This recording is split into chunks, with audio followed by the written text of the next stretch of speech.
Hello everyone, welcome to study sport. आज के इस वीडियो में हम लोग इंट्रोडक्शन टू लिटरेचर पढ़ने वाले हैं, जिसमें हम लोग डेफिनेशन ऑफ लिटरेचर पढ़ेंगे, इसके बाद टाइप्स ऑफ लिटरेचर पढ़ेंगे, देन एलिमेंट्स ऑफ लिटरेचर, उसके बाद फंक्शंस ऑफ लिटरेचर। और इस वीडियो को स्पेशली विनोबा भावे के जो स्टूडेंट्स हैं सेमेस्टर 1 के FY UGP इंग्लिश ऑनर्स के मेजर पेपर 1 में आपका ये जो टॉपिक है इंट्रोडक्शन टू लिटरेचर, आपके मेजर पेपर 1 के यूनिट 1 में प्रेस्क्राइब्ड है, तो उसी पर आज ये वीडियो मैं बनाई हूँ। तो चलिए 1 बाय 1 करके सभी को पढ़ते हैं। ओके, सबसे पहला है आपका डेफिनेशन ऑफ लिटरेचर। तो लिटरेचर का मतलब क्या होता है, इसका लिटरल मीनिंग क्या है? तो literature derived from the Latin word litteratura, जिसका मतलब होता है writing formed with letters. Litteratura का मतलब भी साहित्य होता है, लिटरेचर का मीन्स भी साहित्य है। तो लिटरेचर ये जो टर्म है इसे लिया गया है एक लैटिन वर्ड से। कौन सा लैटिन वर्ड? तो लिटरेचरा से। और इसका मतलब होता है, लिटरेचरा का मतलब होता है एक राइटिंग फॉर्म्स जो कि लेटर में लिखा हुआ हो। ठीक है, तो अब इसके डेफिनेशन को समझते हैं। Definition of literature: Literature refers to written works that expresses ideas, emotions, and experiences, often offering insights into life, culture, and society. तो लिटरेचर रेफर करता है ऐसे रिटन वर्क को जो एक्सप्रेस करती है आइडियाज़ को, इमोशंस को, भावनाओं को और एक्सपीरियंसेस को, अनुभवों को। और लिटरेचर जो है ये हमें ऑफर करती है एक इंसाइट। इंसाइट का मतलब होता है अंडरस्टैंडिंग और अवेयरनेस ऑफ इमोशनल स्टेट और कंडीशन। ठीक है, तो लिटरेचर हमें ऑफर करती है एक इंसाइट। इंसाइट किसकी? तो इनटू लाइफ, हमारे लाइफ के हम लोग कह सकते हैं अवेयरनेस को या फिर अंडरस्टैंडिंग को, कल्चर को और सोसाइटी को। और कई बार आपको डेफिनेशन कहीं पे मिल जाएगा किसी को कहते हुए, आपने सुना होगा कि literature is a written text. तो ये बिल्कुल भी गलत डेफिनेशन है लिटरेचर का, क्योंकि कोई भी रिटन टेक्स्ट लिटरेचर नहीं हो सकता जब तक कि उसमें कोई आइडिया ना हो, कोई इमोशन ना हो, कोई आर्टिस्टिक थिंग ना हो। वो लिटरेचर नहीं है, भले ही वो लिखा हुआ चीज़ है लेकिन वो लिटरेचर नहीं होगा। ठीक है, और यहाँ पे एक बहुत ही अच्छा कोटेशन दिया हुआ है जिसे लिखा था बोरिस पैस्टरनेक ने कहा है ये quotation: literature is the art of discovering something extra ordinary about ordinary people and saying with ordinary words something extra ordinary. तो लिटरेचर क्या है? ये एक आर्ट है डिस्कवर करने का जो कुछ एक्स्ट्रा ऑर्डिनरी है अबाउट ऑर्डिनरी पीपल। तो ऑर्डिनरी पीपल के एक्स्ट्रा ऑर्डिनरी थिंग को डिस्कवर करना लिटरेचर का एक आर्ट है। और लिटरेचर क्या है? ये ऑर्डिनरी वर्ड्स में बहुत कुछ एक्स्ट्रा ऑर्डिनरी चीज़ें कह देता है। तो यहाँ पे हमने समझा डेफिनेशन ऑफ लिटरेचर, लिटरेचर का लिटरल मीनिंग क्या होता है। और ये जो कोटेशन है ना, इसे आप एग्ज़ाम में अगर लिखेंगे तो ये एक अच्छा आपको स्कोर करने में हेल्प करेगा, तो इसे आप ज़रूर से नोट डाउन कर ले। ओके, इसके बाद हमारा है टाइप्स ऑफ लिटरेचर। लिटरेचर के टाइप्स में यहाँ पे मेनली 4 टाइप्स होते हैं लिटरेचर के। पहला टाइप है लिटरेचर का फिक्शन। फिक्शन क्या होता है? ये एक इमेजिनेटिव और मेड अप स्टोरीज होती है, often featuring characters, settings and plots created by the author. तो फिक्शन क्या होता है? फिक्शन को हम लोग फैंटेसी भी कह सकते हैं, क्योंकि फिक्शन जो है वो रियल के जस्ट अपोजिट होता है। फिक्शन एक इमेजिनेटिव वर्क होता है जो ऑथर अपने माइंड में खुद से क्रिएट करता है। ये एक मेड अप स्टोरीज होती है, इसका रियलिटी से कुछ भी लेना देना नहीं होता है। फिक्शन को हम लोग फैंटेसी भी कह सकते हैं। ठीक है, और ये क्या करता है? हमें ऑफर करता है, फिक्शन में होते हैं कैरेक्टर, सेटिंग्स, प्लॉट्स। ये तो नॉन फिक्शन में भी आपको मिलेंगे, ड्रामा में मिलेंगे, लेकिन फिक्शन में भी होते हैं कैरेक्टर, सेटिंग्स, प्लॉट्स, जो एक फिक्टिशियस स्टोरी को हमें बताता है। फिक्शन में एक फिक्टिशियस स्टोरी को ही दिखाया जाता है, एक मनगढ़ंत कहानी को फिक्शन कहते हैं, जिसका रियलिटी से कुछ भी संबंध ना हो। फिक्शन में हमारे आते हैं novels, short stories, myths and fairy tales. Fairy tales से आप अच्छे से समझ सकते हैं क्योंकि फेयरी टेल्स आप लोगों ने कई कहानियाँ सुनी होंगी, आपकी दादी ने, आपके मम्मी पापा ने सुनाया होगा। तो फेयरी टेल्स में जो फेयरीज होती है, जो भी कैरेक्टर्स होते हैं, क्या वो रियल होते हैं? क्या सच्ची में फेयरीज होती है?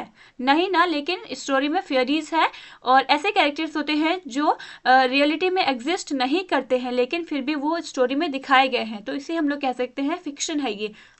उसके बाद है दूसरा टाइप है लिटरेचर का non fiction. Factual writing that provides real information about events, people और कॉन्सेप्ट्स। फिक्शन के जस्ट अपोजिट होता है नॉन फिक्शन, क्योंकि फिक्शन में कुछ भी फैक्चुअल राइटिंग नहीं होती है, लेकिन नॉन फिक्शन में फैक्चुअल राइटिंग होती है जो प्रोवाइड करते हैं हमें रियल इंफॉर्मेशंस को। इसका रियलिटी से संबंध होता है, वास्तविकता होता है। ये हमें रियल इवेंट्स के बारे में इंफॉर्मेशन देती है, पीपल के बारे में और कॉन्सेप्ट्स के बारे में। ओके, और नॉन फिक्शन में हम लोग एग्जाम्पल दे सकते हैं बायोग्राफीज का। किसी राइटर का बायोग्राफी लिखा हुआ है तो क्या वो फिक्शन हो सकता है?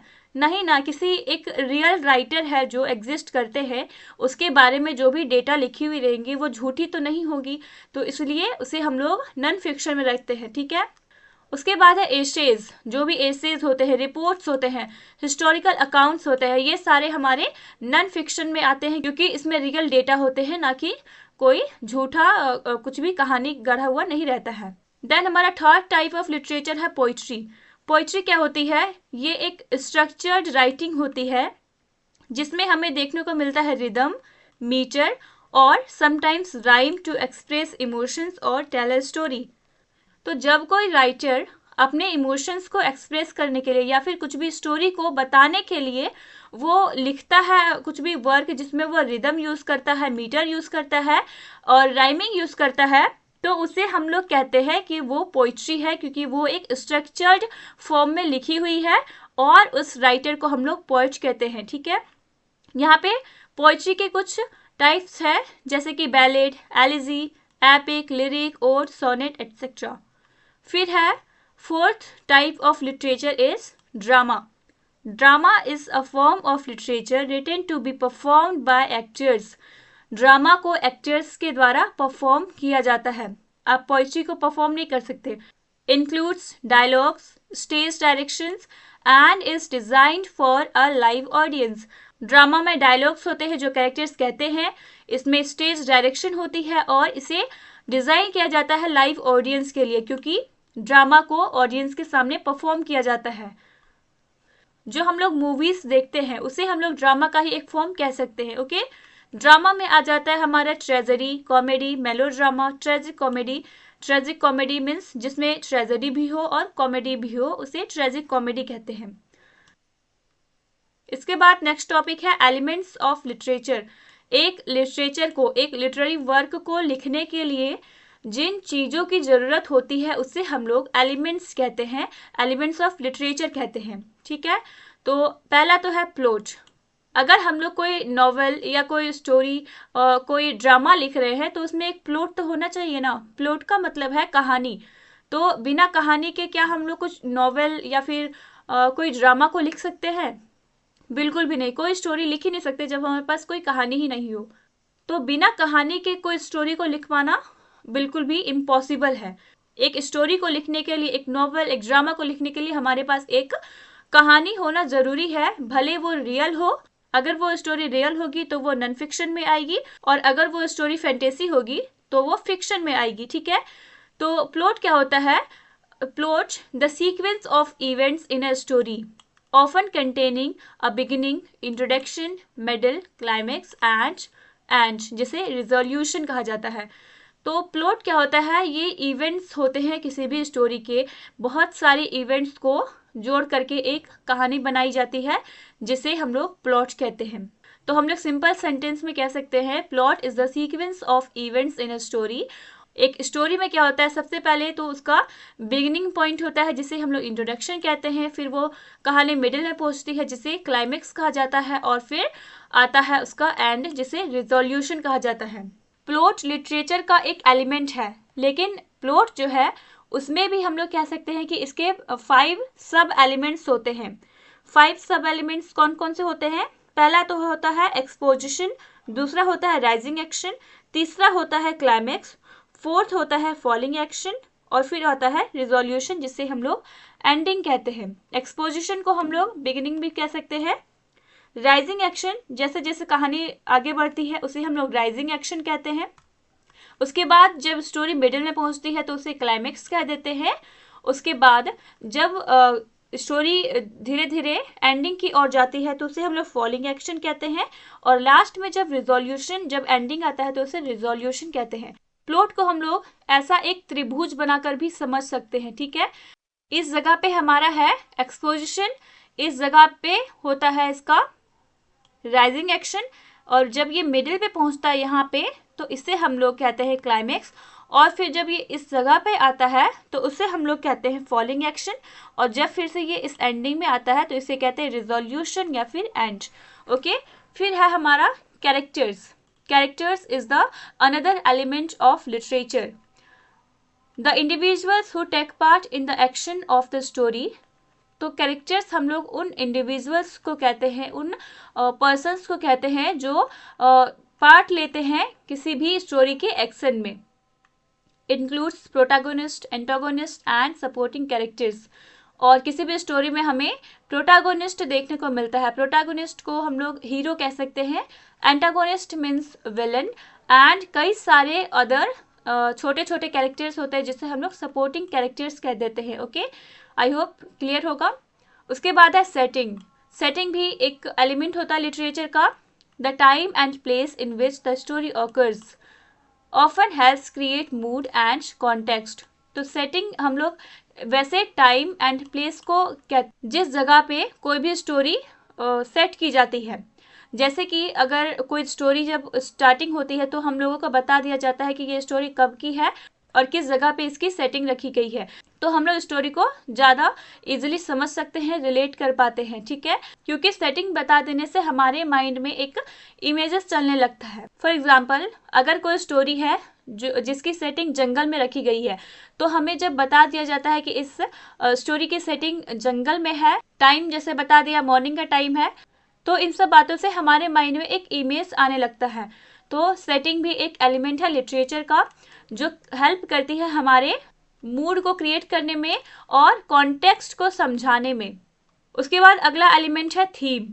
Theme, the central idea, message और insight that the story explores, like love, conflict और रेजिलेंस।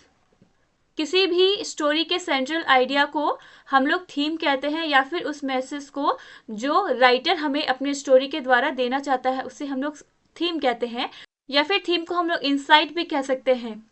इंसाइट मीन्स अंडरस्टैंडिंग, कि राइटर हमें अपने वर्क के थ्रू क्या समझाना चाहता है, किस बात से अवेयर कराना चाहता है, ठीक है।